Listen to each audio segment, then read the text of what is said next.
அத்தஹியாத்துடைய இருப்புல விரலை எப்படி வைக்கணும் அப்படிங்கறதுடைய பார்ட் 3 வீடியோ. 3வது முறை விரலை தொடர்ந்து அசைச்சுக்கிட்டே இருக்குது.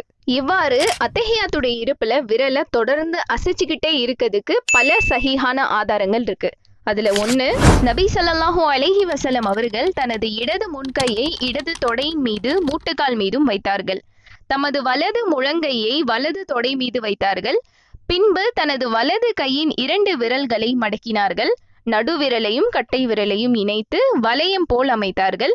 பின்னர் ஆள்காட்டி விரலை அசைத்ததை நான் பார்த்தேன். இப்போ எப்படி விரல் அசைக்கணும் அப்படின்னா, நம்ம அத்தஹியாத் ஓத ஆரம்பிச்சதுல இருந்து சலாம் கொடுக்கிற வரைக்கும் நம்முடைய கட்டை விரலையும் நடுவிரலையும் வளையம் போல வச்சுட்டு நம்மளுடைய ஆள்காட்டி விரலை மெதுவாக மேலையும் கீழையும் அசைக்கிறது. நம்ம முன்னாடி பார்த்த பகுதி 2 மற்றும் பகுதி 3 இந்த 2 முறைகள்ல தான் நபி ஸல்லல்லாஹு அலைஹி வஸல்லம் அவங்க அத்தஹியாத்தை செஞ்சிருக்காங்க.